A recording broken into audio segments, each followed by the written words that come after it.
வணக்கம். இன்னைக்கு உலகத்தில் பார்த்தீங்க அப்படின்னா எல்லா மக்கள் ஓடுறதுக்கான காரணம் பணம் நிறையா சம்பாதிக்கணும், ஒரு பைக் வாங்கணும், ஒரு கார் வாங்கணும், சொந்தமாக ஒரு வீடு கட்டணும், லட்சங்களில் பணம் சம்பாதிக்கணும், கோடீஸ்வரன் ஆகணும்.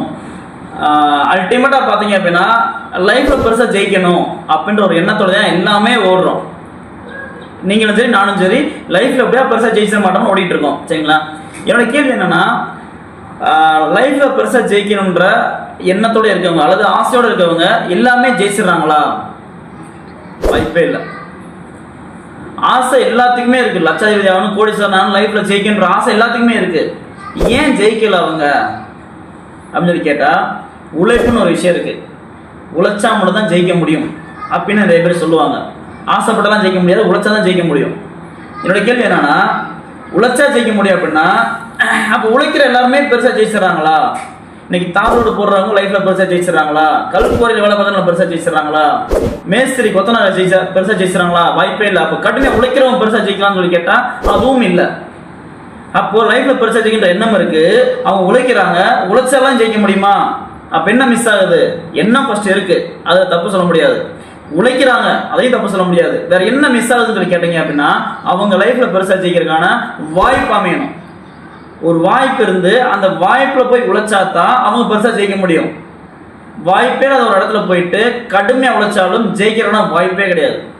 ஸோ அப்போ இருக்கும்போது ஒரு மனுஷன், சாதாரணமான ஒரு மனுஷங்க உள்ள வரும்போது லைஃப்ல எப்படி பெருசா ஜெயிக்கிறது, இப்போ நான் சொல்லக்கூடிய பைக் வாங்குறது, கார் வாங்குறது, பணம் சம்பாதிக்கிறது, வீடு கட்டுறது, கோடீஸ்வரன் ஆகிறது, இதெல்லாமே எப்படி பண்றது அப்படின்னு கேட்டீங்க அப்படின்னா அதுக்கான ஒரு வாய்ப்பு அமையும். நமக்கு அந்த வாய்ப்பை ஏற்படுத்தி கொடுத்துருக்கக்கூடிய ஒரு கான்செப்ட் தான் ராயல் கிங் குரூப் அப்படின்ற ஒரு கான்செப்ட். இதை பற்றி இப்போ நான் உங்கள்கிட்ட ஷேர் பண்ண போறேன்.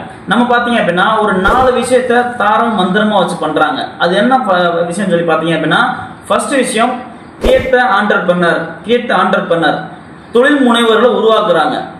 இங்க நம்மலாம் என்ன பேசி கேட்டு பழக்கப்பட்டு வளர்ந்து வந்தோம் அப்படின்னா, எம்ப்ளாயி படிச்சு முடிச்சு வேலைக்கு போகணும், படிச்சா வேலைக்கு போகணும், இது படிச்சு முடிச்சா இந்த வேலை கிடைக்குன்னு சொல்லி அந்த வேலை போன்றதை பத்தியே நம்ம வளர்ந்து வந்துட்டோம். இந்த ஆண்டர்பிரனர் வார்த்தை கேள்விப்பட்டது கூட கிடையாது. இப்பதான் ஒரு தலைமுறை அவேர்னஸ் கிடைச்சிருக்கு. இந்த தலைமுறைக்கு நம்ம தொழில் பண்ணணும், பிசினஸ் பண்ணி சம்பாரிச்சு மேலே வரணுன்ற ஒரு அவேர்னஸ் இப்போ தான் கிடைச்சிருக்கு.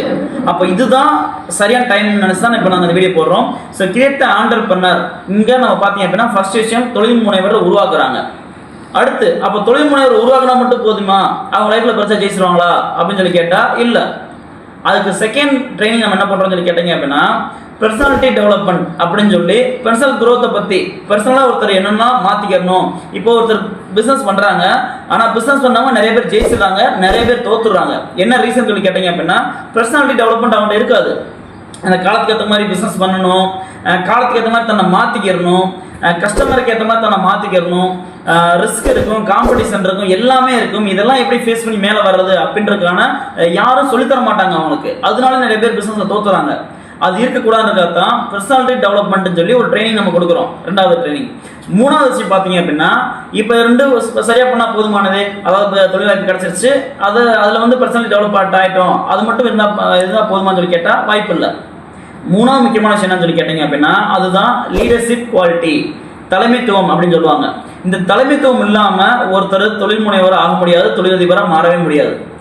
ஏன்னா நம்ம கீழே இப்போ ஒரு 10 பேர் வேலை வைப்பாங்க, 50 பேர் வேலை வைப்பாங்க, இதில் தனக்கே ஒரு பெரிய டீம் இருக்கும், பெரிய நெட்வொர்க்கே இருக்கும்.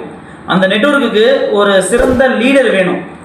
அப்போ சிறந்த லீடராக மாற்றுறது எப்படி அப்படின்னு சொல்லி லீடர்ஷிப்கான ட்ரைனிங்கை தர்றாங்க.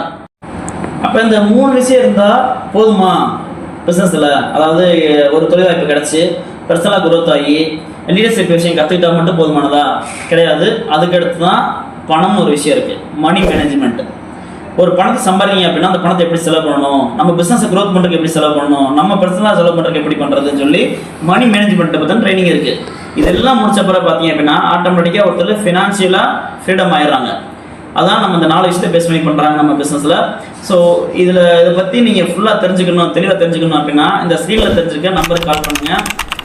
ஒரு வயசு இதில் ஜாயின் பண்ணணும் அப்படின்னா 18 வயசு முழுமையடைஞ்சிருக்கணும். லாஸ்ட்டாக ஒரு விஷயம் நான் சொல்லி முடிச்சுக்கிறேன். இந்த ராயல் கிங் 1000 அப்படிங்கிறதுக்கான மீனிங் பார்த்தீங்க அப்படின்னா, இந்த ராயல் கிங் குரூப் மூலமா 1000 நிரந்தர கோடீஸ்வரனை உருவாக்குறது தான் நம்முடைய மிகப்பெரிய இலக்கு. இந்த இலக்குல இணைஞ்சுக்கிட்டு நீங்களும் இவனை இணைஞ்சு அந்த 1000 கோடீஸ்வரர்களில் நீங்களும் ஒரு கோடீஸ்வரனா ஆகணும்னு சொல்லி எங்கள் டீம் சார்பாக விஷ் பண்ணிக்கிறோம். Wish you all the best.